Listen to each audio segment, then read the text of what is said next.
What is up, guys? You're listening to that Wednesday Night Delight. That is Lowdown. You're here with myself, Craig. Tonight we are joined by Skeletor, Chris, and hopefully later on we'll be joined by Krista. Don't forget, guys, if you're liking the show, please give us a like, share, subscribe. And as well as that, you can head over to levelsofwrestling.podbean.com where you can hear ourselves, Mind of Carnage, Just Saying, Ringside Ramblers, and the Wrestle Addicts. Plus, you can get us on iTunes and on our Android app that you can download from the Google Store.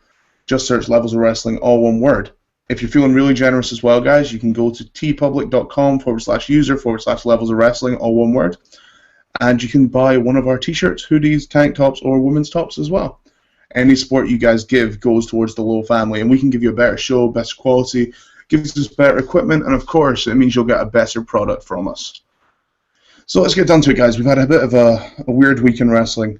Dirt sheets are going mad. Hogan's a racist and a homophobe. The world's imploding. Renta still hasn't shown up. How are we doing? Oh, pretty good. All things considering the wrestling world is coming to an end and all that crap. Yeah, it's strange that, like, a lot of my memories are gone. Like, I just cannot remember who Andre the Giant wrestled at WrestleMania 3. I just can't remember. Just one huge blank spot right there. There's some third member of the NWO, but it's not say Randy Savage. Yeah, that's it, you're right. WWE 2K16, the storytelling is going to be awkward. I'm telling you, they just replaced Hulk Hogan with the Terminator. That was the only way they could get around it. It's the same body type, just change the clothes and give it a different hair. Man, that's an upgrade if I ever saw one. No, how do you guys feel about the whole thing with Hogan? I don't know if you've heard the tapes at all, or if it's anything that, kind of interests you.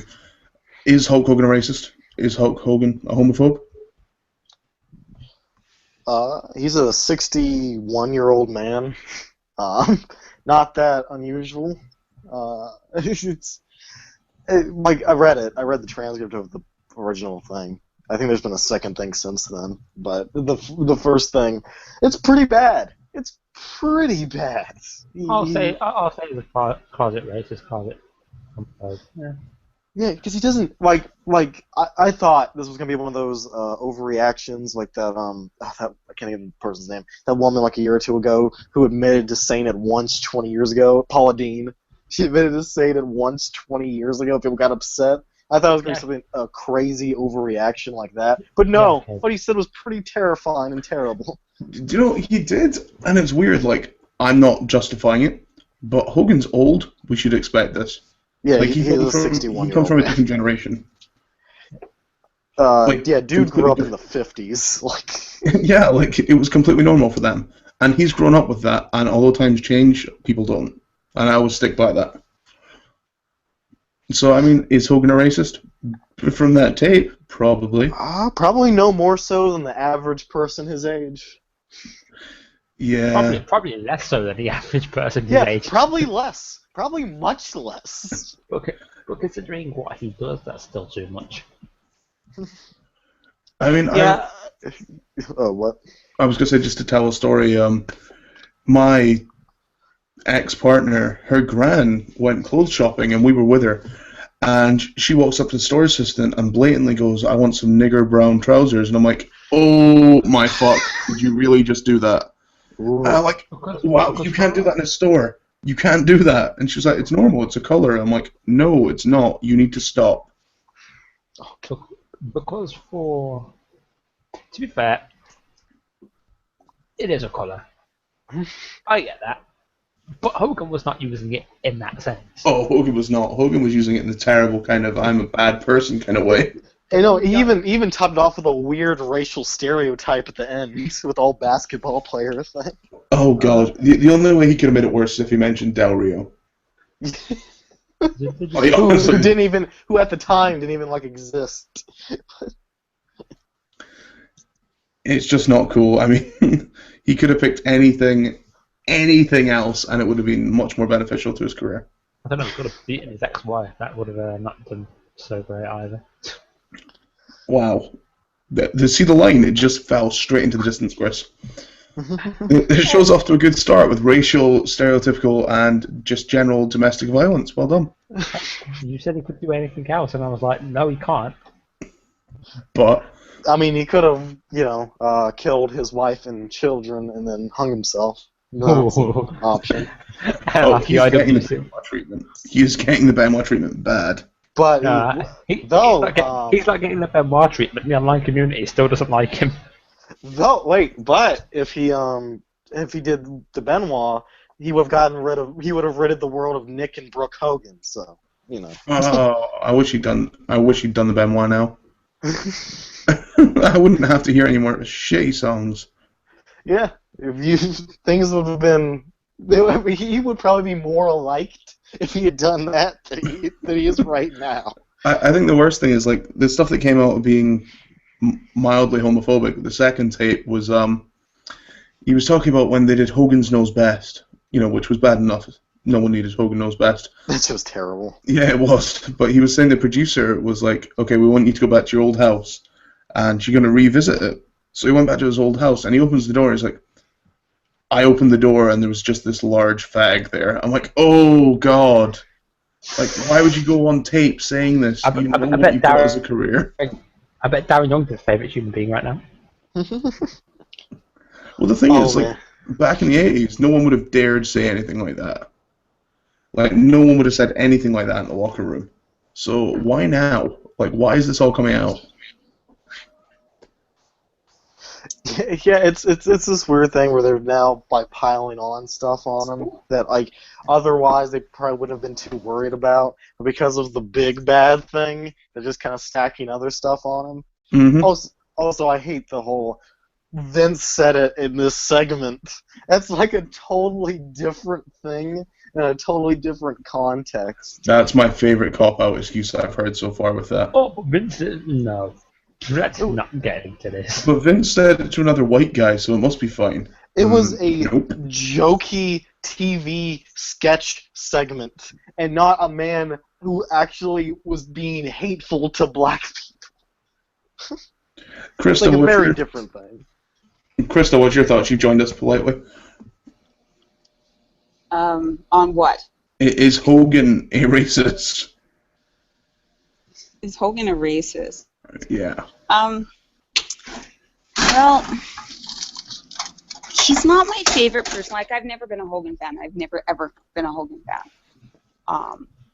Simply because, I grew up on Stampede Wrestling, so my allegiance has always been to the guys that started there, or at least appeared there, like Andre the Giant and that kind of thing. They all appeared at Stampede Wrestling at one point.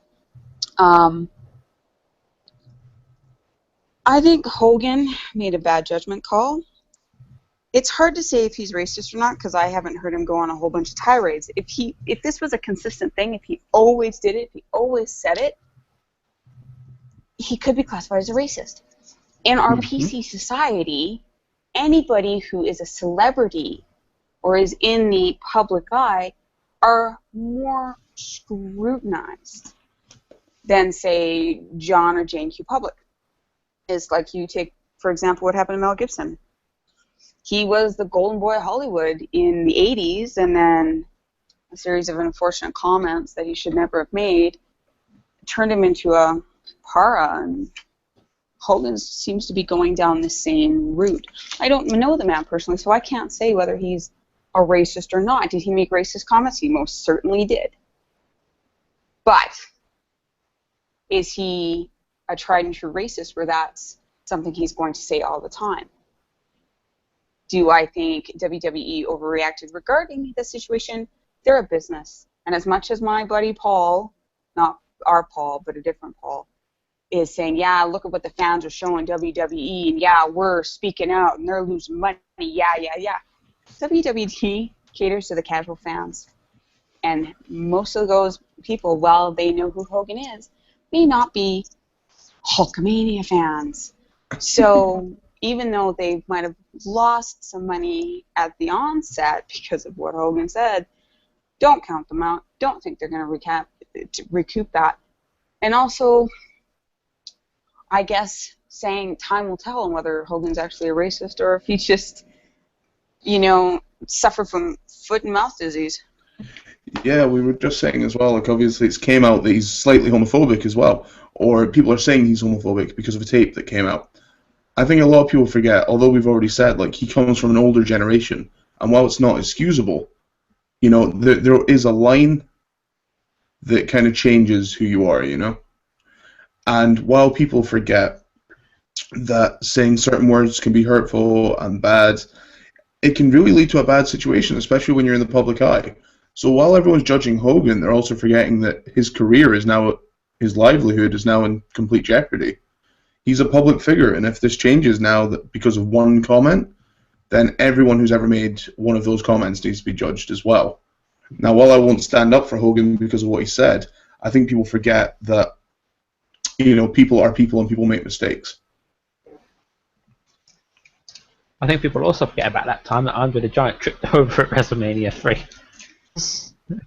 Oh, you mean that time he tripped and somehow landed on his back? Yeah. Like he'd been, you know, almost slammed. I will say that the Hulk Hogan not existing joke is way funnier to me than the Benoit not existing joke because Hogan was in so many more like huge moments. So, like, he can name up 100 things that are ruined. I think Benoit gave everyone practice for when this sort of shit happened, so now we all know what to do. Yeah, my favorite one is Icon versus Thin Air at WrestleMania 18. There was nothing worse than when The Rock faced himself for 20 minutes and the crowd didn't know what to do. Because all the Benoit jokes are basically just the WrestleMania 20 main event because that's like his big moment. Hogan had like 60 big moments, so he could do a lot of them. Do you know how hard it was to do the Ultimate Challenge? And the challenge was the fact you wrestled yourself for an hour. Remember when Ultimate Warrior ran and jumped into a crossbody and then bounced off nothing like a wall? Oh, that was my favorite. I love, though, that this is now going to become a big thing. Like, Hogan jokes are going to become the it joke. Yeah, but it's unfortunate. This just could cost him his livelihood. It genuinely could. And we were just... it may have been better had he beat, you know, Benoit. Like, and although we joked saying, you know, at least we wouldn't have to put up with Brooke Hogan, if he had Benoit it, they would have just kind of shrugged it off. It's not like they've never dealt with it before. And it would have been bad publicity for WWE, not just for Hulk Hogan. Yeah. Yeah, it's a weird thing. I do firmly believe at this point that people will forget about this the moment the next person does it. And so Hogan will be back in like a year or two, maybe 2. Well, and that's just it. Like, I think it was a bit extreme to kick him off the Hall of Fame. But yeah, that was extreme. That's the first time I've heard of someone being kicked out of the Hall of Fame. Mm-hmm. Yeah, Abdullah the Butcher, who infected someone with hepatitis C, is still in the Hall of Fame. Who had the idea of putting Abdullah in there, really? Yeah, Abdullah's I mean, still I'll tell in you there. who it wasn't. It wasn't Hogan. Freaking, oh god, the superstar Bill Graham is very much upset by the fact that Abdullah's in there because he hates him and wanted himself to be taken out because Abdullah was put in. There was a couple of celebrities spoke out this week on the whole situation as well, and some people were saying like they support Hogan. Like Nash was very much behind Hogan. He didn't want to see any kind of slander against him. But then obviously there was a couple of superstars that are like, yeah, racism does happen in wrestling. And I'm really surprised like guys like Mark Henry didn't speak out again because they've been very vocal about that stuff before. Big E was pretty vocal on Twitter. Big E's always pretty vocal though. That's why I love that guy. No, Big E's great. He went hard on that. I'm gonna say how good were New Day on Raw. Skipping down to the ring, that was so funny. Kofi has the greatest clap of all time. Oh, it's so camp as well, that's why it's great. Because he does this full double arm windmill into the clap. It's so beautiful. Speaking of Raw, how did you guys find it this week? Enjoyable, not as good as last week, obviously, but... Gonna say, yeah, definitely wasn't enjoyable. Well, I say not enjoyable. Definitely wasn't as good as last week. I feel like the last hour redeemed it. I feel like everything else was sort of... Someone said it best. it was somebody who hasn't watched wrestling in a long time said to me, I didn't realise how bland the product is. And I sat there and went, he has a damn good point. Now go time to watch Lucha Underground. Yeah, I guess the thing about the current thing is it's not bad. It's very rarely bad, but it's very often very mediocre. Like in the Ruthless Aggression era, like there was tons of horrible, stupid bullshit that you never want to talk about because it's awful. There's not a lot of that. There's like that's almost been eliminated in the last couple of years, but it's very average stuff going on. I would rather have stupid angles than no angles, if I'm going to be honest. I mean, you don't have, miscarriage angles and stuff going on. Like I said, we have Neville, the man created for that. That's how it feels for most of the roster, if I'm honest. Well, I know obviously he's doing stuff with Stardust and Stephen Amell. He's basically Philip Stephen Amell. That's what he is. I've got a funny feeling that Stephen Amell is just going to be the manager of the match. Yeah, he's probably going to be in his corner. No. If that. No. Stephen Amell has been doing wrestling like proper.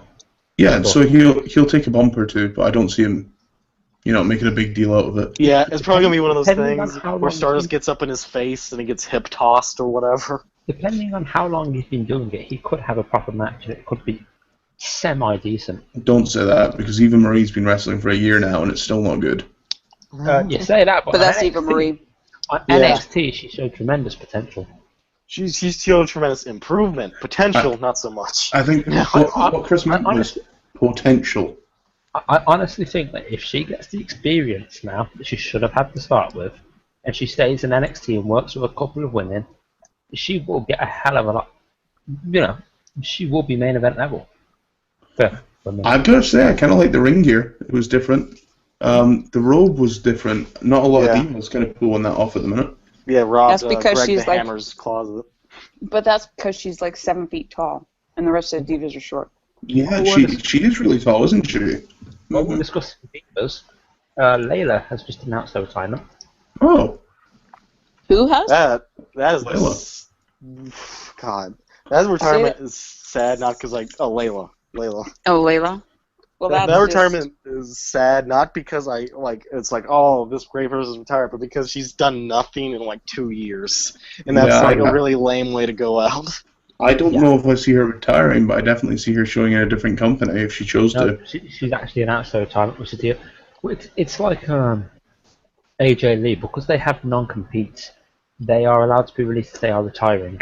They are, they can't go work for another company. Well, they can in 3 months. Yeah. But I believe if you're, it's a 3-month non-compete, but if you announce your retirement, it's a minimum of a year. Yeah. Flair managed it. Just saying. Yeah, but Flair has. They're the same person. They have the same amount of pool. Flair and he has no money now. Layla has Ric Flair, about the same person, basically. Ron Jakowski, I'm so sorry if I said that wrong, says that Eva Marie was in slow motion on NXT. From what I've seen, she knew how to do some moves, but she was really, really, really bad at the connective stuff between moves. It's funny that we can say everything that's all red is definitely all green. I felt like it was I felt like she was too nervous, to be honest. Yeah. Like, she seemed to be taking the time and seemed to be really, she didn't seem to have the confidence in herself. Like especially when she went for the sliced bread number 2, you could see that she was very carefully watching where she was stepping on there. Do you know what's funny is when you say that, Chris? One of my favorite tweets I saw after NXT was Eva Marie looks more nervous than a cheerleader on prom night. That to me was the tweet that said it all. Because like I said, half a match is being in the moment, in the transitions between moves and stuff, and making it all kind of flow. And there was none of that, zero. Yeah, she spent too much time in her head and not enough time in the match. Yeah, it was just I can hit some moves okay, and everything else is garbage. That can be improved. Yeah, I think if we give her a couple of weeks, because obviously it was her first match back, she was probably nervous. the whole crowd's been booing her ever since she made the announcement that she was going to have another match. I think if they give it a couple of weeks, she'll get back into it, and hopefully the nerves will go away, her confidence will come up a little bit. I think, do you know what you said about Layla retiring there? I've just got someone tweeting me saying that they never liked Layla anyway. I was never a big fan. How many people, though, could really say that they've missed Layla in the last 3 months on How TV? many people I'm trying to. I was gonna say, how many people remember that she was still employed? Yeah, like I'm trying to think of a more flaccid retirement. Like I'm struggling to remember. She's basically the JTG of the Diva division. Yes, Oh, wow. that's it. Oh, That's poor perfect. Jay. Poor Jay. Because yeah, JTG, just like her, was no longer on television. No longer anyone cared. But JTG had the advantage of he had been gone so long that he became a running joke. So Yeah, he people became cared a relevant little by not bit. being relevant. He also had the advantage of coming on here to discuss his book, which people can go and listen to that podcast on Podbeans, that level of wrestling. Chris just tried to plug us. I'm impressed, Chris. Well done. You kind of fudged in the middle there, but you guys. Yeah, I forgot the actual Listen, levels of Chris just- wrestling.podbean.com. There we go. And Chris it's a just snark meant- coming, yeah. and it's a snark coming from Aaron, who we haven't seen in months. All we It's need hard now being is in the Red basement Bull. of a castle Hey. when no one will let you out. Hey, I'm on the. I'm frequently on the B show. So, In fact, he's done more appearances on the B Show than anyone else has. yeah. So he's Jack Swagger. Oh. Wow, poor Jack. Don't compare him to Aaron. Oh. Yeah, that's right. Back in your sad thoughts. Paul would be proud. Speaking of Paul, hi Paul. Enjoy Slipknot. Happy birthday. Slipknot sucks. I hope Oh, okay. not, Paul. Back off now. You terrible person. Slipknot is awesome, Paul, you lucky bastard. See, Krista gets it. Shut up, Aaron. I don't like that genre of music. It's fine. I'm not a big fan of Oh, Slipknot, the exception, kidding. I was going to say, see that nice awkward silence? Yeah, that was you. All you. I'd just like to discuss something for a moment. Go ahead. Cena's broken nose. Oh man, what a trooper. That thing had more twists than an episode of Lost. Yeah, like that is possibly the worst nose break I have ever seen. It's You know, like on it- the side of his head. You know when people say you're talking through your nose? Cena's not anymore. Oh, ow. 'Cause it, I love the photo going around that's like, can you smell what the Rock's cooking? Bruh. yeah, it's I guess the last nose break I saw that was that bad was Joey Mercury, and that was like the least of the problems that happened to Joey Mercury. That was probably Joey's last problem before he realized, I've got issues. Yeah, well, no, yeah, it was when Joey got his nose broke and had half his face peeled off. Yeah, and had that's to go because get Joey couldn't plastic sniff coke. surgery. He couldn't sniff coke no more. I remember that. That was disgusting. That Yeah, was that a was- really brutal nose break as well. There was a lot of blood. Yeah, There was. Because it crushed his bone over his eye and tore all the skin off, so he was just You bleeding. mean the profusely. occipital bone? Yes. Ooh, getting technical. Yes, yeah, the I've just seen- occipital bone. I have just seen the picture of that. What, of Joey? Yeah. Oh, Yeah, man, so I can't bad. believe- It is so bad. Go That's watch brutal. that match and see how well that John Morrison actually pulls on his own for the whole match. I've seen the injury happen. I've just never realised how bad the injury was, because obviously you see all the blood in the match, and you're like, oh god. And then, yeah, that doesn't do it justice. Jesus. Yeah, there's those pictures of him when he came out on SmackDown the next week, and his face was gone, and he cut the promo of, hey, I gotta go for a while because my face is gone. And Yeah, that's That's actually one of the pictures. That's actually on the second row of pictures. Yeah. Poor Joey. But yeah, Cena's nose, like, for a knee to the face, like, Seth hit him pretty fucking hard. he did. Like, I'm that pretty was... sure it's also, Cena also leaned a bit too far into it, if I'm honest. Yeah, but we talk about Brock being stiff. Like, that knee, dear God. Yeah, it was a Cena, mix of things because if he lean into it a lot, because I've seen friggin' UFC fighters take knees like that, not getting as effed up as he did. Exactly, and that's what I mean. Cena did lean too far into it, and it was like, wow. Well, I think, do you know what's good, though? And, like, respect to him, Mick Foley made a point of saying this as well. Carried the fuck on, I gotta give him that. you can't say that John Cena wouldn't have gone through the same thing as Mick Foley now. Like, Yeah. if Cena had a tooth go through his nose, would he have got up? Yeah, he would have. But Like, it's Cena very finished a match easy. with a busted nose. He probably couldn't breathe. Yeah, even in the match, he was shrugging off the doctor like, no, no. Yeah, well, your nose looking like a plum. Just probably time to go home. It's not like a Sin Cara. Oh, my finger, it's so broken. He was like, let me finish, then we'll sort it. Oh god, I forgot about Sin Cara's. Oh, I sprained my finger. To I be need fair- to stop the match. I remember to that. be, to be completely and utterly fair to Sin Cara, whenever you have it's not what Sami Zayn did with his shoulder. You should always let someone know that you're injured if you're injured. It was the referee's decision. Sin Cara didn't actually say, stop the match, my finger's broken. He said, mate, my finger's kind of fucked. And the ref went, oh, stop the match. I like the idea of Sin Cara saying, mate, my finger's kind of fucked. Like, I don't know how that happens, but it did. Big hey again to my cousin who happens to be listening yet again from an air raid bunker. Well done. You know, Like, complete truth. Stop listening from air raid bunkers, though. It's concerning and we're all worried. Don't be a dick.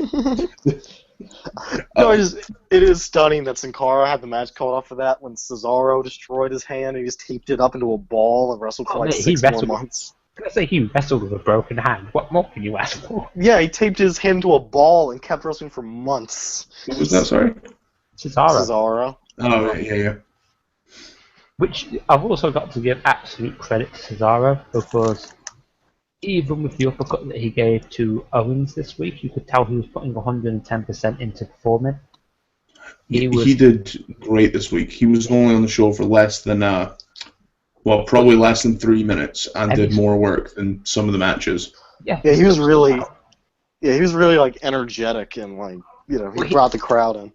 he's bringing energy and he's focused, he's in the moment, which is what's important. And I think what's Oh, great exactly. is it's showing as well that fans do want him there. Yes, absolutely. And I mean, this feud going into SummerSlam, they're on about doing Kevin Owens versus Cesaro. I'm actually tempted to say that might be match of the night. Yeah, I think the biggest spectacle will be Brock Taker. Match of the night could be Owen Cesaro. Have they already set that, or? It's not set yet. Okay, because I got the impression from that segment that was going to be a Randy Orton, Sheamus, Cesaro, Owens like fatal 4-way, because they were all brawling at It's once. a 4-hour card. Yeah, and that's it could going to be a really long weird to sit match. there. With 4 guys, you can have just a really long match. Nah, you won't. I'd just give them 2-second matches, have Orton versus Sheamus, and have... Because Sheamus, I just don't want any more Orton Sheamus. Well, to be fair, as a guy who doesn't like Sheamus at all, I've got to give props to their Battleground match because it wasn't as bad as it could have been. I like Sheamus a lot. I thought that was a pretty solid match. I just don't want to see it again. It keeps happening. Well, this is the thing, is that everybody, you know, Sheamus did the whole face thing, and he kind of wore that thin, and then he went away for quite a while to recover. Now Comes he's back as a monster heel because everybody wanted him to come back as a monster heel, and now everybody's shitting all over him. Oh, Everyone's come shitting on. him because they're I giving just him didn't like bad that. matches. I didn't watch. Sorry, Sheamus had some. Oh, I was just going to say the way I booked Sheamus recently is he needs to be the bully that doesn't know how to cope. Like, so they had him picking on smaller guys, right? yeah. So why not have him cash in on Seth and then have Brock chase him down? Like, he would be the perfect badass heel. Like, the perfect heel, and then he becomes the biggest chicken shit in the business No, when because Brock that is chasing him down. No, that That doesn't sounded work. like a great idea with Rollins, and look how that turned out. Because they flip-flop Rollins more than a pancake on Shrove Tuesday. Exactly. I That's some JR commentary for you right there. I think they kind of kneecap Sheamus. That I could be wrong. Like this is some rumor mill shit. But when he was wrestling with Daniel Bryan and stuff, and Dolph when he was first coming back in his first like 2 months, he was throwing these like crazy suplexes that looked like they were murdering the guys.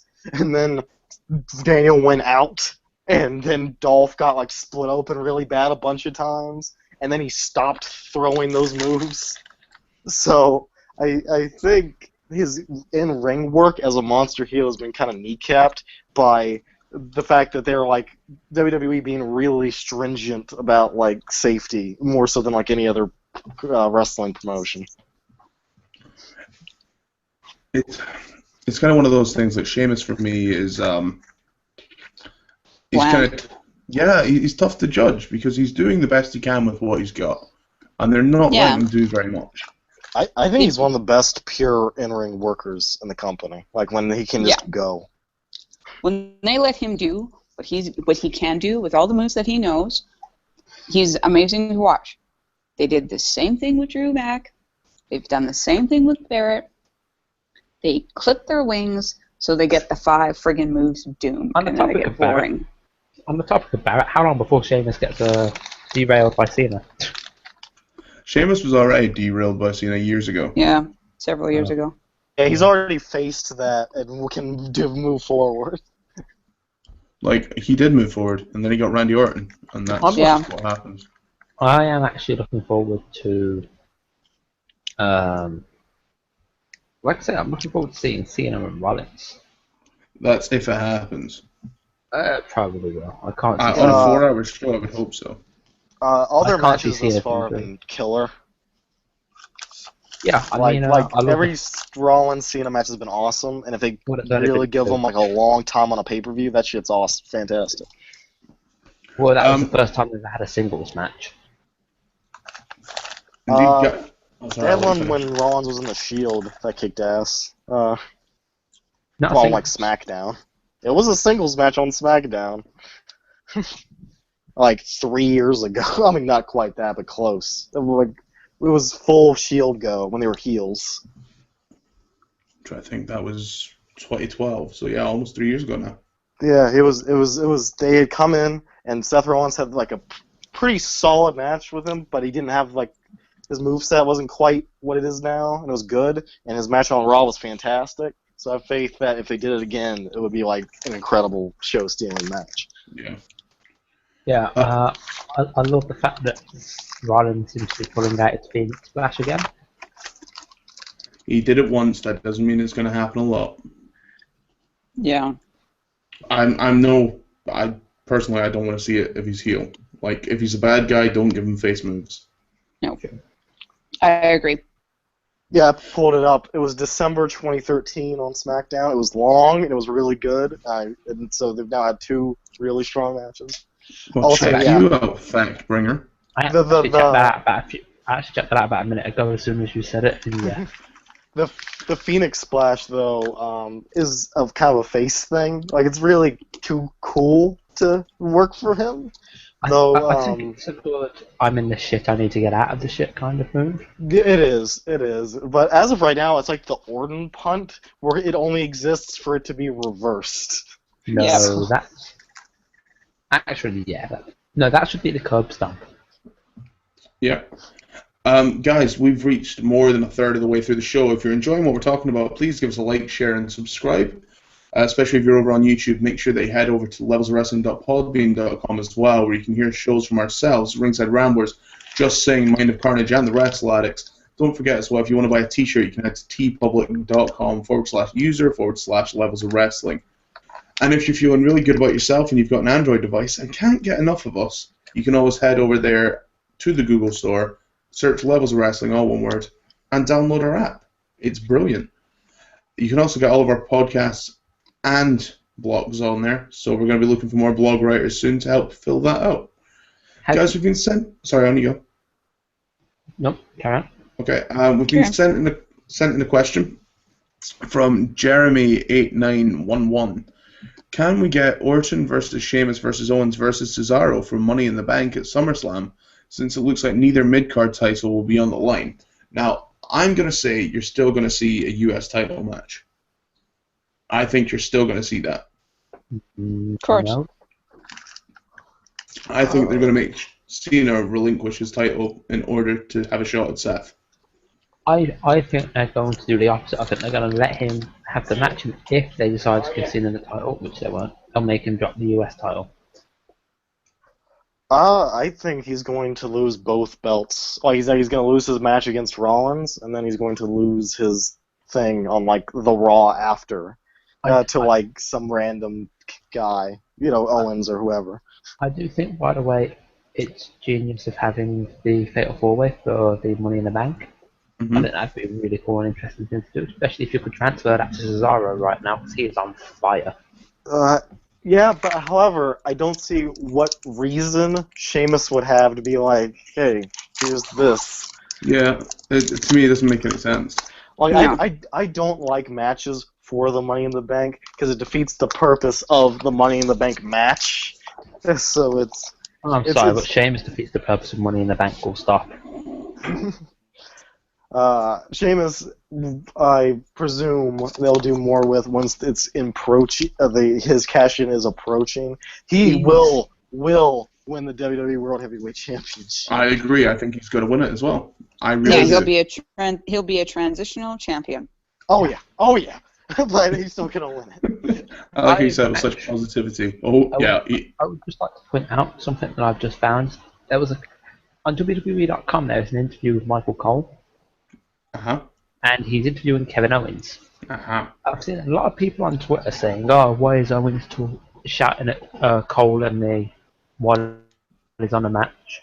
Is The it because quote of the The quote interviews? from Kevin Owens is, "I'm just trying to keep you in line and make sure you're paying attention to the match and not plugging Total Divas." Oh, wow. What a move! Well played, Owens. That's interesting, provided they've allowed him to do it, which I don't think WWE would. That sounds like they're No. shitting on their own product then. Yeah, He is. absolutely. Like, it's backward momentum. Speaking of Total Divas, let's make sure that we don't talk about that again, Chris. Bad Chris. We did get asked, though, what are our thoughts on Lucha Underground? Do you guys watch Lucha Underground still? I've watched a couple. Okay. I honestly say, if you haven't checked it out, do. Yeah, I think for me, it's probably one of my favorite wrestling products at the moment. It is. It's great.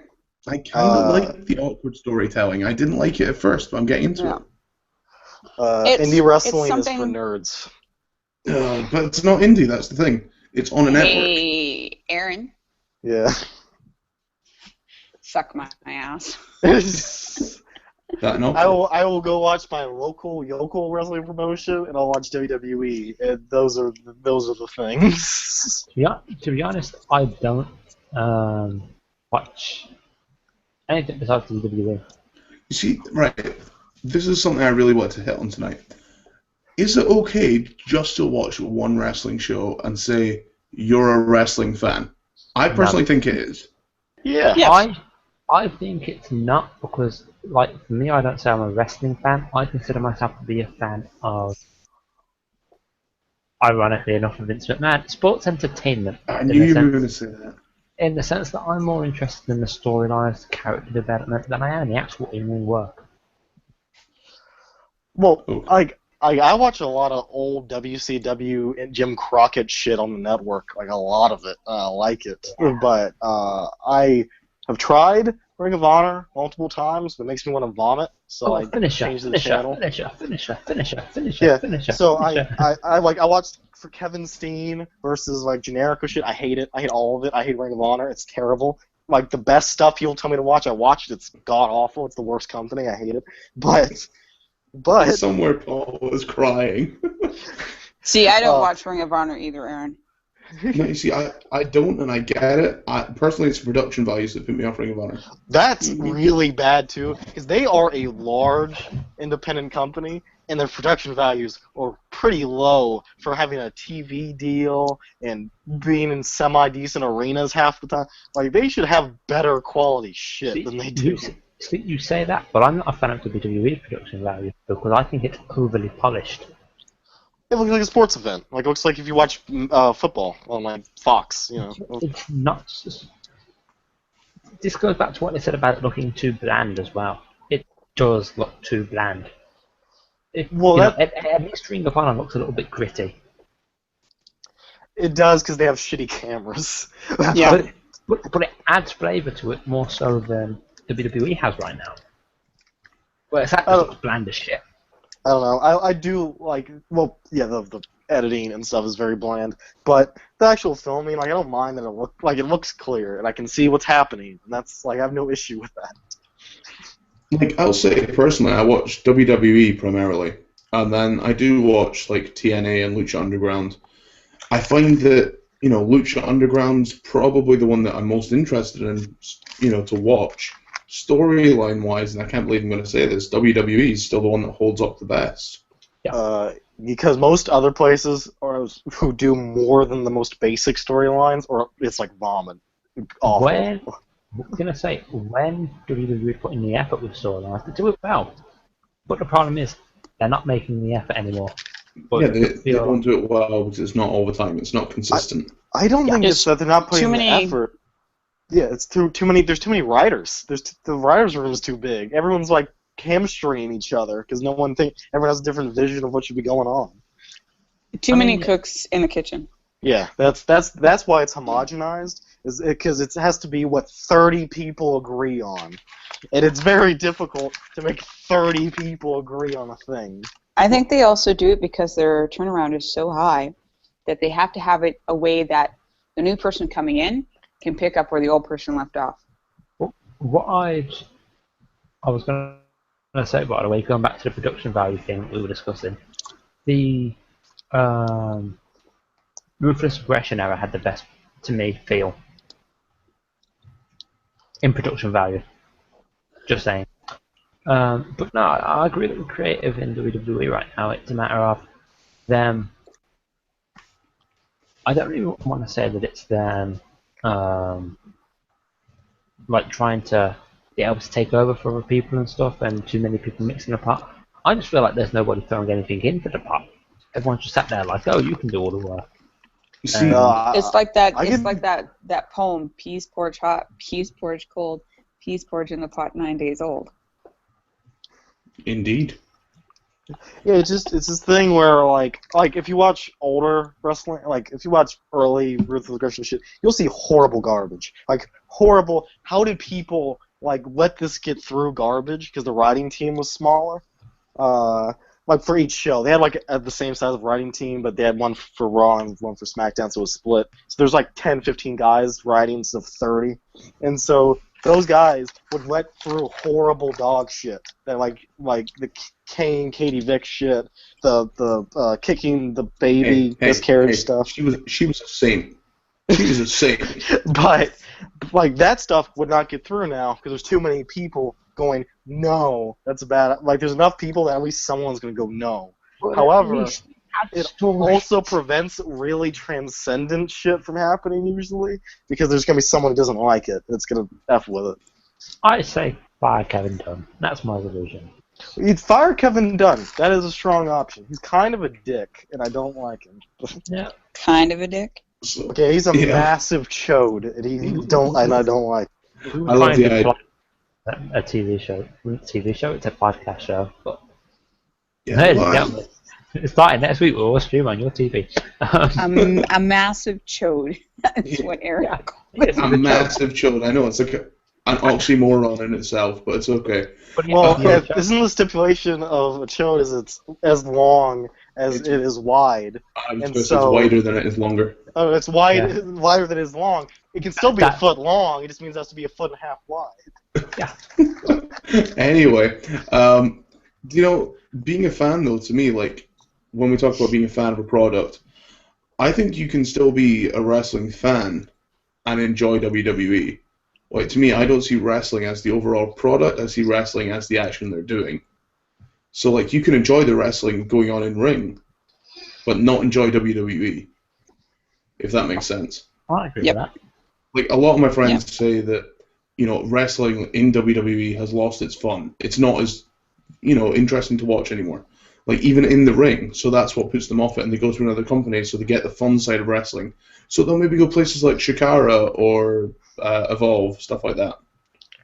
I think the like actual ring talent is like as good or better than it has ever been. Like straight up. The creative talent is not there. Yeah, I think that's because they don't love the product. Yeah, exactly. I think a lot of the heart that goes into it is disappearing because a lot of people feel it's business orientated too much now. But I question if it was always this business orientated, and we only know more about it now because the internet's there. I think it always was, straight up. But Paul, you had guys like when Paul Heyman was running SmackDown, and even though there was like 7 other writers, he was still like the SmackDown guy. There was a lot more like flavor to what was happening because it was a Paul Heyman production. You felt Paul Heyman things happening. Well, that's the thing. Heyman put his heart into it because Heyman's passionate about it. I think he also had, kind of dirt on his shoulder to show Vince. I'm gonna say he also did have a bet that he was going to overtake Monday Night Raw, and that he was going to smash Vince with his own product. And he did for a little bit. Yeah, he did for about 2 years. Yeah, he did. If that was the Monday Night Wars, and if Paul Heyman had been in charge of WCW, not the financing, but the creative. Paul Heyman should never be in control of financing anywhere. No, but booking and promotion. Oh yeah, absolutely. Definitely promotion. Heyman and Dusty are like my favorite bookers. So. Yeah, I kind of like Dutch Mantel doing some booking as well, or Zeb, for those who don't know. That's a good point. Like, his stuff in TNA was really good when he was booking, like the stuff with Abyss and James Mitchell, all that kind of stuff. I was pretty into TNA for like 2 or 3 years. Yeah, there was some really strong stories there, and I think until the Ninjas came and took Joe, it was all good. Oh, God. That's when was that, like 2010, 2011? 2010, that's after Kurt Angle showed up. Okay, because that happened after I quit watching wrestling. Period. Because I just stopped watching anything in 2010. You're bad, man. Never give up on the product. It wasn't. Oh my reasoning was not particularly good either. Because it wasn't like, this big important thing. Benoit killed himself and I had to leave. Yeah, it was. I was watching the New Year's episode, 2010 New Year's episode of Raw, and they did the roulette wheel to see who the matches would be, and the roulette wheel landed on John Cena and Randy Orton. And I was like, fuck you, and turned it off, and did not turn it back on for 3 more years. Somewhere your TV remote sat crying, going, Aaron, use me. Use me. And you're like, no more Randy Orton. No more Randy Orton Cena matches. They have a gimmick based around the idea of randomness, and they pick the most overused match. I like that Orton is in the upper mid card now. I would just like to say, because it's a nice position for him, but I feel he's been there for probably the last 4 years. Even when he held the titles. I don't believe that. He was like a constant presence during his first WWE World Heavyweight title combined the belts reign. Such a mouthful. But even then, you're sticking next to Daniel Bryan at that point in time, and there was a huge FA going for. Yeah, he wasn't even second best. He was maybe 4th. I a lot of the reason that stuff worked was because Randy is a unlikable asshole. He's a snake. Yeah, a lot of stuff he's an important player in the company and has been so since 2004. That's when he started. Yeah, in terms of being that's when he won his first world title. So he's just been a constant important presence. When you say he's a snake, do you mean a viper? No, I was meaning more. Oh. Yeah, a viper. What the hell are you talking about, Chris? What? You could say he's probably venomous. He's probably venomous. These are terrible boys. Stop. I feel like if you put Randy in the ring with some old guys, he'd kill those legends. I feel like he'd just straight kill them. Do you know what, as well? I bet he does it out of nowhere. Yeah, but you could probably do moves to those old guys out of nowhere because they can't see it coming because they're so old. Paul's going to come back and kill us, isn't he? Yes. Anyways, back to... This is why you're on the B show, damn it. Oh. This is exactly why you're on the B show. Wait, I didn't even start this. Yeah, but you're participating. Guys, what has it brought you to the table when it comes to wrestling? I want to know this. I said to our fans, how does it affect you? Why did you get into wrestling? So what is it that made you guys get into wrestling? I was bored. Wow, that's a good answer, Chris. I was bored. I was a little tiny kid, and I watched Kane and The Undertaker. Of course, it was going to be fucking Kane. So that the Kane Undertaker feud is what brought me to the dance. My parents were already like long-term fans. I shit you not, the serious answer to this. I went to college with a couple of people that watched wrestling, and the one thing that because of my taste in women, they mentioned Brodus Clay. Because Just keep making Crystal, fart what the noises hell? over him until it goes away. Crystal, what the hell? I'm okay, so assuming she's blowing her nose. Skeletor's been muted. No, I figured it was Krista. No, it was Skeletor. So Okay. basically, because of Brodus Clay and my taste in women, my mates were like, "Oh, you should watch because they're two black girls," and I was like, "Oh, okay." So I put on Raw, saw that crap, and it was actually Punk. Oh, okay. Krista, what brought you to the dance? Well, I remember a Saturday or Sunday after cartoons, they would show Stampede Wrestling on Channel 7. And one afternoon, I couldn't go outside and play because I was sick. So I just left it on. And, just watching these two men slug it out in the ring, I was mesmerized because I was probably about 5 or 6. And I was just mesmerized. And that, they're throwing each other around the ring, and then they were okay. Yeah. Do It wasn't. I just, I really couldn't explain it, but I was mesmerized by these two, what I thought were gladiators, because remember I was, 5 or 6, little, and just watching them, and just started watching it every week. I remember seeing an episode of Sunday Night Heat that used to be on Channel 4 in the UK. Shut up. It used to be on Channel 4 in the UK, and do you know I see it flash up every time who's talking, right? Cool. Yeah, it used to be on Channel 4 in the UK, and I remember seeing the Hardys versus Edge and Christian in a warm-up match before, would have been before No Mercy in 1999. And I just remember seeing these guys jump off ladders and be like, holy fuck, what is this? I need to watch this. So I made my dad go out and actually buy the VHS when it came out of Survivor Series 99. And seeing Stone Cold get ran over, I'm like, I've just watched a man get ran over on TV. This is the coolest thing ever. And I was hooked because a man got ran over and broke his neck. That makes me feel like a terrible human being now that I think about it. But it was a great show. It also makes me realize just how old I am. Oh, yeah. Because, I started watching in, 1982. Yeah, no, I mean, I could have watched sooner. I mean, I had originally watched, the Rumble in 95 where Shawn Michaels won. But, when I first properly got into it was probably 99. Yeah, I got super, I watched it, but I got super, deep into it, to the level where I am now when I was, a little kid, 02, 03. Well, I wasn't a little kid anymore, a kid. And so you have the deepest voice for a 9-year-old. Yeah, I worded it poorly. Now, I got a bunch of VHS tapes from my sister's dad, who just gave them to me. From your sister's dad? That's not my dad. No. Things besides nuclear families exist. And so I got a bunch of VHS tapes.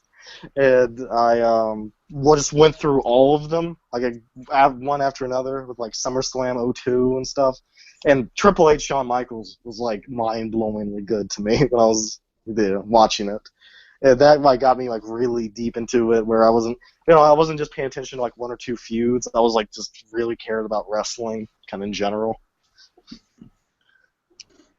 That's cool. Until that New Year's Eve in 2010. Yeah, until that New Year's Eve in 2010, that broke me. I can't believe that's what threw you off wrestling. I know. That's crazy. It was just the fact that they made a gimmick about randomness, and it picked the 2 most standard guys. I mean, in 2010, so of all the deeply. things that could have set you off, there was Mae Young's hand childs being brought back. It was DX, age 40, making poop jokes. There was Dolph Ziggler as a cheerleader, Chavo Guerrero as a white golfer. I mean, of all the things that could have turned you away, it was a roulette wheel. I know, it was. I guess it was just like, I didn't mind the bad stuff as much. It was just the stunning lack of creativity in the booking of a show that's supposed to be randomly booked. It just drove me crazy until I turned it off and did not turn it back on until late 2012. Ron Jakowski says that Rock versus Cena was what got me into wrestling. I'm not sure how I feel about that, but hey, each to their own, guys. You're not a real fan. No, that's cool. I mean, everyone No, plays it's the fine. game at any time. Whatever gets you, it doesn't matter. I'm just trying to be a dick. Yeah, did you are well. being a dick. You did well. Thank you. I have That's a reason accomplished you're on my the beach, goals. Guys, let's get into one of the usual segments that I know everybody's loving. What's your favourite pop and heat from this week? Chris, let's start with you. Hold on a sec. For some reason, it's coming up providing you with Skeletor without me clicking on anything. Okay. Well, it's cool. Ignore it. My pop of the week probably goes to. Well, actually, probably have to go to Cesaro because, like I said, I remember out of the entirety of Raw, I feel like him turning up for 3 minutes to literally uppercut one guy. I remember that more than I remember anything else, which means he did something right. So well done to him. For Heat of the Week, I'm going to have to go with no continuation to the Lesnar-Undertaker feud. There wasn't even Heyman, was there? Nope, and I don't believe there was Roman Reigns either. Yeah, well, I'm not complaining about that one. Yeah, I know you're not. I hope he gets some time off so he can come back like Wyatt did at Hell in a Cell. Fair enough. Skeletor, what was your pop and heat this week? I guess the biggest pop was just the very, very, very good Rollins Cena match and its horrible nose break. And that was a pretty fun match, and that was a cool thing that happened, even though it sucks for him. What a cool spot! I can't believe they worked that into a match. Yeah, it's amazing how he applied that prosthetic so quickly. Now, and the worst thing, God, I find it funny because I think Rusev's talented. He's actually cracking me up with his jokes about how terrible Lana is, but I don't care about Lana at all, at all, and I don't care about Dolph when he comes back. So I'm not looking forward to the rest of this feud, even though I think Rusev's fantastic. And his dog Ziggler protracted pun that took him 5 minutes to get out was incredible. It has no balls, and it's been neutered, and it's stupid. Look at it. It pisses itself. It pisses itself. It's horrible. He named off, I kept thinking he was going to stop, and they named off 12 more things about it when we all knew where it was going. And for whatever reason, that made it significantly better. Dog Ziggler, good times. Krista, what's yours? You popping heat? Don't really have one because I don't give a shit enough about it this week to have anything. I wasn't really thrilled with Raw. Yeah, Cena gets a pop because he worked with a broken nose. I've had one. They suck. So that could be my pop for the week. In my less than stellar younger days, I got into a couple of barroom brawls. Well done. And I took a chair to the face.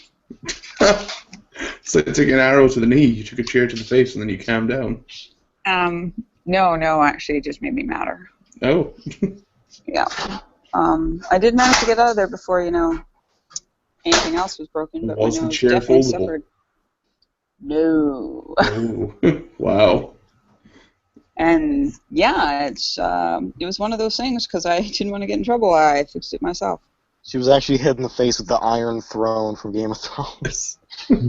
No, one of those four-legged bar stool buggers. Oh. Yeah. So it really friggin' hurt.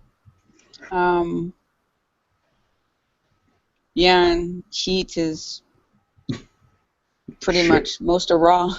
Just saying shit raw. Give it a shit raw. My pop goes to Kofi Kingston's Happy Clap. Like, that guy is so happy. I love it. And I can say this because Paul's not here to shun me. New Day are doing really, really good. I love those guys. They are. They're so funny as well. Like, they are really on point. And as over the top as Biggie, can be with his preacher voice, it's slowly becoming part of him, and I think fans are accepting it. Xavier Woods, Yeah, I've stopped noticing it. yeah, Xavier Woods is like the perfect managerial position. He can wrestle when needs be, but doesn't need to. And he is such a good guy at the edge of the ring. Like we said last week, he is essentially this time's Jimmy Hart, if he can keep working at it. My heat of the week. It's a tough one, really. Most of Raw for me was bad. I'm going to say my heat of the week probably goes to seeing a weird promo between John Cena and Seth Rollins. It was the same promo as last week. It was just literally a repeat with Stephanie and Triple H in the ring as well. That kind of bugged me quite a bit. That, and of course, seeing Summer Rae kiss a fish. Because I don't need to see that. It's weird. I've had enough with Animal. She's what? She's orange. She is very orange, isn't she? Like, Yeah. even Marie might be all red everything, but Summer Rae is fucking orange. Like, she is a Summer Rae of, like, horrible Dayglow tan. I've just realised my other hit of the week is the rumour regarding Leo Kruger being the new Wyatt member has not been revealed yet. Yeah, I don't like that. Give me Bo. It means they listened to our show last week. Yeah. We said they would swerve us and give us someone else, and, oh, look what they've done. Well, they haven't done anything yet. That's because they know I'm going to keep making predictions. So right now I'm predicting Leo Kruger goes in there. And, I'm just glad they're getting rid of Adam Rose. Yeah, me too. It's about time they didn't do anything with him. Giving him Rosa Mendez did nothing.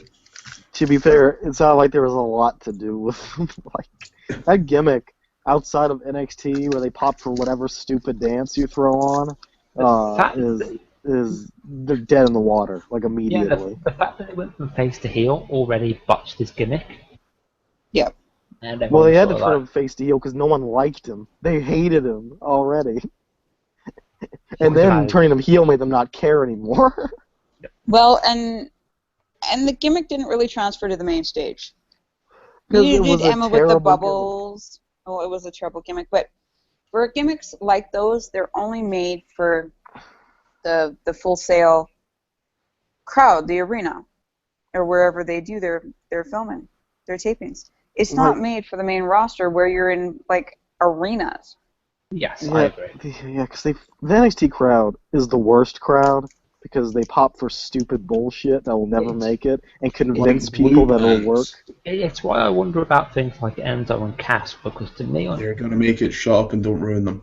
They are definitely, of the goofy NXT comedy crowd, the least likely to just die on the main roster. yeah, but my issue is that I feel like they'd have to change it up a little bit each week because of the location that they're in. Yeah, they'll just do... Well, no, the Road Dogg and Billy Gunn never did. They just said the same thing every time and changed the town name. That's true. They would probably... I think Enzo would probably... Well, he'd probably be like he does in NXT, where he has the standard one, but then he throws in different ones like every other week. I love the thing about being beaten up. If me and Cass got beat up as kids, we'd have to give a dime for every time it happened. It's like, do you know how many dimes would I have? 0 dimes. Like, shit like that happens every week. It's great. Yeah, because the Full Sail crowd is a little too they embrace weird stuff like to a ridiculous extreme to where Well, you do realize that most of that audience is Full Sail University students. They are mostly IWC. It's just the worst because it's like all the guys who've made it. Oh, not all of them, but a lot of the guys who've actually like truthfully succeeded on the main roster weren't doing shit in NXT, and vice versa. Because like Rusev, no one thought twice about Rusev. No one cared about Rusev, but he hit that main roster and he took off because unlike those guys, his gimmick is simple. It makes sense. and it works. It doesn't involve a dance or bubbles or a painfully annoying chant or anything like that the Full Sail crowd eats up. But this is also the thing, is that Rusev is very much akin to guys like from the, I guess you could call them Golden Era, supposed to Ruthless Aggression, or Attitude Era. It's he harkens back to guys like the Iron Sheik and Nikolai Volkov, who apparently is a bus driver. Yeah, and it's the same thing. But he harkens back to that. They were simple gimmicks. Yeah, and this is what and they did heel tactics as was expected of a heel at the time. Right. There was no tweeners. There was no, flip-flopping back and forth. I mean, no, you spat on the American flag. Yeah. And this is what you got with and it was Iron Sheik was the bad guy. You had Nikolai was the bad guy. Freddie Blassie. I don't ever remember him being a face ever. No. Even as a manager, he was a heel. He was the villain. Chris, what were you going to say? I was going to say it was similar to, for anybody who watched Tough Enough and saw the entrances they did, one of the big guys, Marder, did an entrance where he was an Egyptian, like, pharaoh sort of thing. It was similar to like how Rusev threw back to the 80s villains. It was very much the same with Marder. He threw back to an old 80s heel who was in character, came out, looked like a monster, acted like a monster. Those kind of gimmicks will do well transitioning even from a smaller scale to a bigger scale. Whereas you get gimmicks such as, I don't know, Emma, who didn't. Yeah, because Emma's gimmick required the knowledge of the fact that she kind of came out and people didn't like her, and then she started doing dumb stuff, and she was super awkward in the ring, but then she played up how awkward she was, and that made people like her more, and then they just threw more and more stuff on it, and without the context, it sucks, and you don't get it. And that's why they made her female Santino. You wanna know a gimmick that won't get over is the vaudevillains. Those guys are gonna fall on their ass so hard. Dead in the water. That's a gimmick that's lame in NXT. Never mind in the main roster. There's two guys though is it the Mechanics? Those guys would probably be okay. But they're probably fine, and they're like horrible jobbers on NXT, but they're fine, and like they could actually make it okay. I get annoyed because you've got guys like the Ascension who had a working gimmick. The original Ascension, for people who don't know, was a very gothic, very dark sort of feel to it. With our guy Bram, whose interview was up on levelsofwrestling.podbean.com. Go listen now. Yeah, it was very interesting. It was very cool. I liked it. It had a very dark edge to it. And then they got rid of it and put the Egyptian Legion of Doom feel thing on it, and everyone went, "What?" They're the Road Warrior Roadkill. Like it's just been rehashed. I wish they went. And they cannot cut a promo to save their lives. They can't. And I wish they would. I wish they just went really hard in the Egyptian direction, because the Egyptian thing hasn't really been done. So if they just came out in the eye paint and the eye stuff, and maybe had like one of those Egyptian god, like Animal Man masks, like just to wear to the ring and not in the match.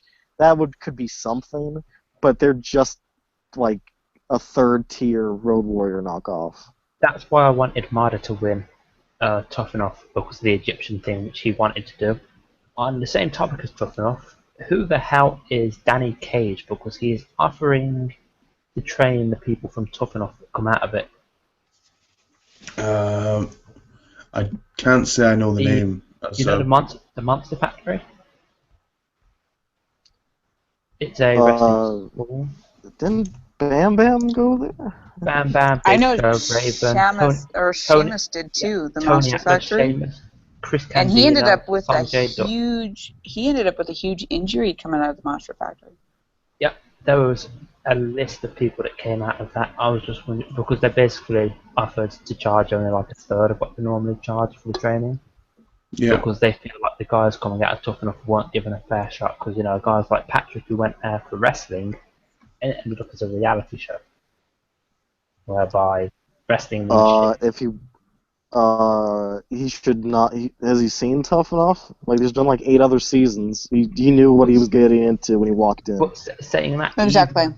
Even season 5 with, Austin, it was based on a reality, but it was also based more on wrestling and being in the wrestling industry. Whereas this And one's look more how based that on turned out. yeah, but this one's more based on a popularity contest. That's the big issue with it.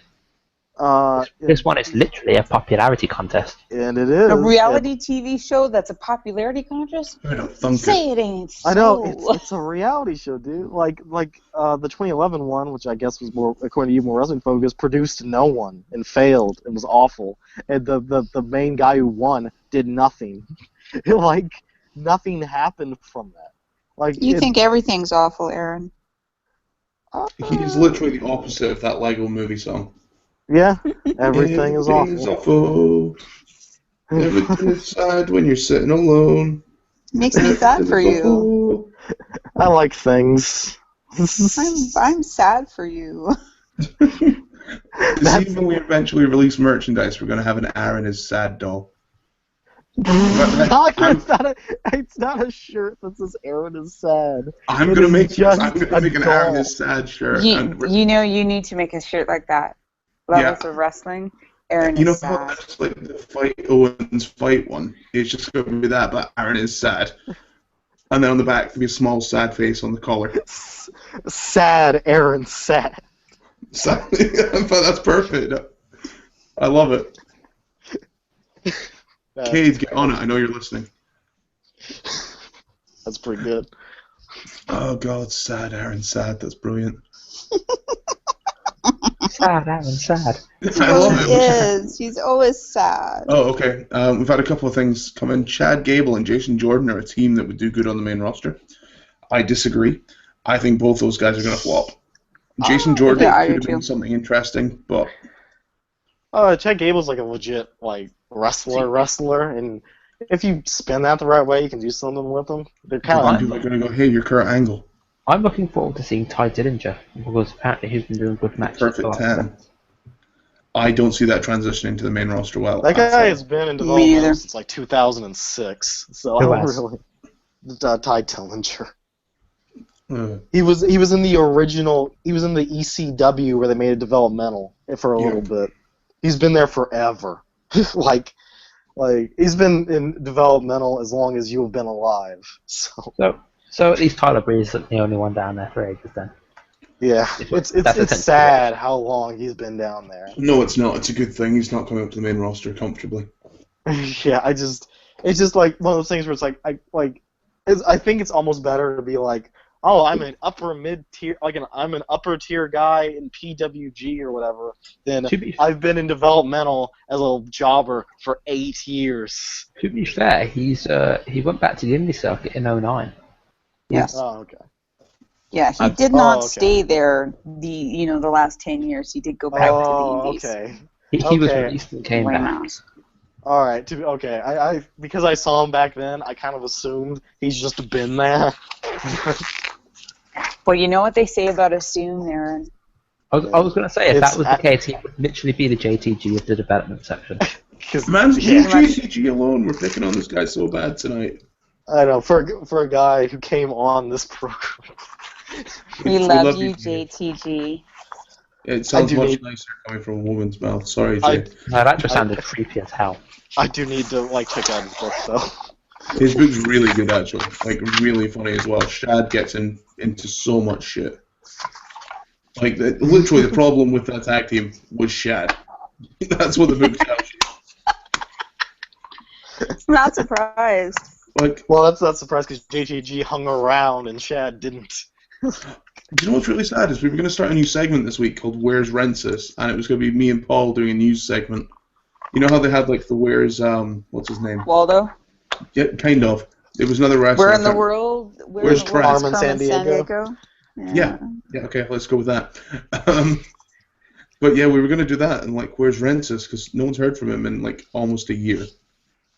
And that has been almost a year. Yeah, he went on hiatus, so maybe he gets out of prison soon, maybe he shows up, we don't know. Maybe Carton he got Milk, married. anyone? Maybe someone's going to care sometime soon? No? Okay. Hey, we care, shut up. Aw. Rensis Rude. tripped and crushed a family of 4, so he's gonna be away for a while. You're going to get a real shock when Kalisto takes his mask off and it's been Rensis the whole time. No. Francis has been the bunny. I thought we already discussed I that. just imagine this horribly awkward cut where it zooms in on him, and then he starts to pull it, and you see a really hard cut, and then he's black and like a foot taller, and he finishes pulling off the map. And the gear doesn't quite fit right, yeah? Yeah, the gear doesn't fit. It's like a different color than it was a second ago. No, genuinely, me and Paul joked last week, though, that Rensis is just Big E and no one's realised. Went on steroids, cut his hair. Yeah. Cut his hair, he'd had to grown it out. Right, grew his Did hair. you spit all over your mic, Aaron? Maybe. Yeah. Maybe. Wow. Wow, cheapers. Yeah. I'm sorry that I'm this attractive. This is I know that really- me spitting on my mic has to be making everyone go wild. Well, I wouldn't go that far. I would. Wow. Okay. I'm glad you would. I'm doing strange things on the show tonight, but alright. He's spitting onto his mic. Well, I hissing. don't own a mic. I am holding a phone in front of me. I'm so glad it's a phone when you said that I don't own a mic. I'm like, how the hell's he talking? Who's he yelling at? Just yell so I'm- loudly at the computer. I'm actually sitting behind you. What? Creepy. Just chat behind my couch. He's I- sitting there. Of course I moved before I said that. Do you know how bad it would be if I just turned the camera to the left and it, like Aaron's been here the whole time? He's behind you, Craig, chilling a nice Chianti. Ooh. Wow, that noise was terrifying. I mean, it's Like- difficult to slice out a dude's brain and eat it. Like, you gotta- I'm clenching more than a straight guy in a prison. I mean, you gotta get that scalpel out. You gotta make a very precise cut to the softer part of the skull. Like, it's difficult. Like, Oh, I meant to tell you guys that I was on Snapchat this week to Ant from Wrestle Addicts, and we were just messing around. And literally, I sent him a Snapchat of like my chin being a face of Hulk Hogan with like, "Let me tell you something, brother." And about 10 minutes later, it comes out Hogan's a racist. I'm like, I feel awful. I felt so bad. wait, did you say those things with the Hulk Hogan look? Yeah, that's it. Curtis Axel, by the way, has got to go around dressed as Hogan making racist comments and then blame it all on him. Did you see that picture of Curtis Axel? No, which one? He wrestles in like jean shorts now. Wow. Oh wow! If they changed his gimmick so quick. Yes. It was the same day. It was Yes, the Well, same you'd have day. to. The night on the live event, on the night that it came out, he had a different gimmick. Yeah, it was. That picture I saw is from the night that everyone's found out. His attire was changed, and you can tell he did. And I don't know if he's actually wearing jean shorts now. I think that was probably just all he had since he was already at the arena. Yeah. By the way, the guy you're portraying is a racist. Get out there. Yeah. They Let probably me pull got some that. jeans over this. You can still see the red knee pads. It legitimately is a case of he probably got there and found out and was like, shit. Yeah. I Yeah. think the worst thing is he's gonna have to cut off his handlebar mustache. And Damien Sandow was in like a very generic black tights ring gear. Yeah, but he always wore that. Except Yeah, when No, he I had know, the but right he was thing. no longer Macho Man. Like you think. Because it would have been weird if it was Macho Man and Curtis Axel. I really hope they do something with both those guys, but I don't see it happening. I think they should definitely. I hope I'm they not do so something sure. with Curtis Axel because shit. The thing Yeah, is, I'm he not can sure. wrestle. He's actually quite a good guy. See, I'm not so sure about Axel. I think Sandow has a lot of potential in it. I repeat my tweet from last night. I'd rather suck sweat from naked Midian's thong than let Sandow do more. He's been given opportunity after opportunity, and it never got anywhere. And it's No, not because because they WWE did- dropped the ball. Yes, it is. Look at how over he got using the Miz. Yeah, but it's not about using another guy's gimmick. It's about being yourself. He was prominently featured multiple times in his career, and it's never really clicked in the way Yeah. it should. The only time it really flopped was when he cashed in on Cena. That's the one time I'll say it was bad. Yeah, that moment didn't. was weird. I didn't mind him as part of the Rhodes Scholars. That I was thought good. that was pretty good. That's true. I like the Rhodes Scholars. Mid card was fine. I Yeah, don't see him he's- going any higher. He's not a main eventer. He never has been. But I could see him being upper mid card. He makes a good heel if he's allowed to have a decent gimmick. The gimmick he had in the Rhodes Scholars, that was a good one. So let's 'Cause he put him did it back really to well. Cody. He can be the one to bring back Cody Rhodes. This is where I actually get a little bit annoyed because to me everyone goes, "Oh, he'll never be a main. He's not a main eventer." Nope. When you think about it, neither was Triple H. Triple H had the exact same gimmick. He was in the exact same position at one Yeah, point. but Triple H had done it a lot sooner. Yep. Triple H why- was not 35 at that time. Yeah. And I mean, Sandow's been there a lot longer now. Like Sandow's actually been there twice, and a lot of people forget that. Like he Yeah. was in WWE before he was Sandow. Yeah, he was there in like 05. Yeah, so, was he not someone's star? Yeah, he was one of Michelle McCool's students or Yeah. teacher's pets or whatever the hell it Oh, was. God, that was awful. He was basically like Dolph Ziggler. Because Ziggler was part of the Spirit Squad. Yeah, he's flip-flopped a lot. But the point is, like, he's just not had the chance to or the time to. And when he has had the chances, they've just kind of slipped away from him. And I don't Yeah. think it's a bad thing because he's still making a good wage. He's still on TV occasionally. He's obviously doing house shows, and people want to see him. In fact, today was National Damien Sandow Appreciation Day on Twitter.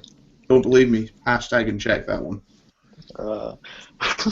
That means I it's an believe it. important day. It's an important day on Twitter. I should have gotten a day off work today for that.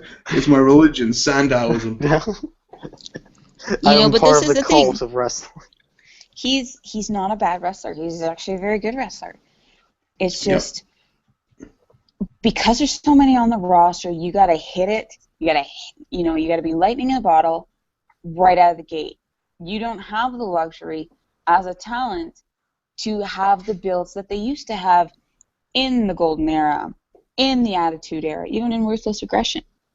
Those guys build. Those guys started at the bottom, and they slowly built to the point where you actually cared about them. I mean, you look at Shawn Michaels, the Heartbreak Kid.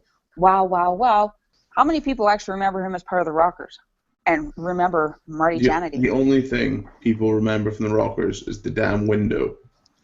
Yeah. Dude, him and Martin Jannetty, in most people's minds, tagged once, and then he super kicked him through a window. We're not good tag partners. What? Smash. Problem solved. That is most people's idea of what happened, and then Martin Jannetty was never seen again. Yeah, exactly. But Shawn Michaels was in the Rockers for a long time. They were in multiple promotions. AWA, were. they were a big tag team. And I saw a very early match with those two where they got tore up by Stan Hansen in like 85. Exactly. But this is the thing, is that so many people are repackaged, and you have to hit right away. You look at Bray Wyatt. How many of us remember Husky Harris? I sure shit don't. But look at Or you look at Steve Austin. Mizdow. Stunning. Yeah. Mizdow was on fire. He was. But But was they he didn't on fire pull the because he was doing a gimmick, or was he on fire because nobody really likes The Miz? He was on fire because of the gimmick, because he was outperforming Miz. Okay, but if they'd left him That as ain't hard. if they'd left him as Mizdow, he would have torn apart another guy's gimmick, and they couldn't do Yeah. that with someone they've invested so much time in. He didn't have to. All they had to do was pull the trigger at Mania and have him go his own way and win the Battle Royal, have that be the trigger, and that would have been fine, but they didn't pull the trigger. Okay, but let's say he had won the Battle Royal. Where did that leave him? It wouldn't have done anything. He'd have just won the trophy, the same as Big Show did, and never mentioned again. I mean, look at what happened with Cesaro. He won the Battle Royale. Yeah, First a year of inaugural nothing. Battle Royale, and nothing happened with him. A year I of think- nothing until him and Yeah, I Kid think got together. Big Show has done more than Cesaro did. So. Yeah, Which is weird to say. Yeah, which but, is actually like, really sad. But Big Show has just beat Dean Ambrose on Raw and stuff. Like, he's doing more than Cesaro did immediately following winning that trophy. Yep. Though, I will say that Big Show Dean Ambrose match was pretty cool. It told a story. It wasn't too long. It was a good match. Yeah, and Big Show did what he's meant to do as a giant. He dominated. Yeah, Yeah. he just tore the. See, that was a perfectly thought out match. In that Big Show is the biggest, strongest dude, and Dean is a guy who's not that big or that strong, but he will take punishment and keep on coming at you. And that story was told perfectly in that match because Big Show was just trashing him the whole time, and Dean kicked out of the choke slam and all sorts of other stuff that other people have lost to because he just would not stay down. Put it this way, Damien Sandow, though, has had more repackaging than TNA. Yeah. You mean Impact Wrestling? Yeah, I mean, I think you mean GFW, right? GFW. For me, all they had to do with Sandow was to do more or less what they did with Triple H and have him, say, I'm tired of this crap. Having feud with The Miz, have The Miz try and get rid of him, and have Sandow get angry and say, I've had enough of your crap, and turn into... I agree. I think the gimmick could have worked. However, I don't think WWE would waste time on it because they invested so much time in The Miz beforehand. You don't just dump the planet. Well, those 2 Raws, maybe 3, post breakup, when he just came out as Damien Sandow or whatever, were actually pretty dire. He had nothing going on. The thing with the Mania crowd is as well, a Mania crowd is usually full of fans and casuals. So if it had been full of Damien Sandow fans, awesome. They did cheer. They'd seen what was going on TV the month prior, and they wanted Damien Sandow to get over. But I don't think the crowd knew what they wanted him to do then. Yeah, he had a gimmick that was based entirely around taking from other people. His entire character was that he was a non-entity. He doesn't go anywhere. Yeah, in fact, for a whole year he did nothing except wear stupid gimmicks. And some of those were pretty funny. But like I say, that's down to the company not knowing what they're doing. You see, I think that genuinely helped him with character development. I think that helped him. That did, but what I mean is not pulling the trigger on him at Mania and the Raw after Mania was what really screwed it. We'll never know because we're all full of what ifs. Guys, before we go off air, I'm going to have a quick little rant here about GFW TNA. So if you don't want spoilers for the next few weeks of Impact Wrestling, don't listen. I'm giving you 3, 2, 1. What's Impact Wrestling? Right, okay. Smart ass. So basically, the invasion angle has begun in GFW, or it will in the next few weeks. It's really? Yeah. Jeff Jarrett was the one who took Bully Ray out of position. He attacked him backstage, and Drew McIntyre, of all people, is the one to show the tape. That pisses me off. Drew's better than that. Don't use him for shit jobs. Yeah, pretty much. Second of all, they have Magnus, who was now in Global Force Wrestling, and obviously he was holding a Feast or Fired briefcase with a tag team opportunity. And they used this to say that GFW should be given a tag match for the TNA titles.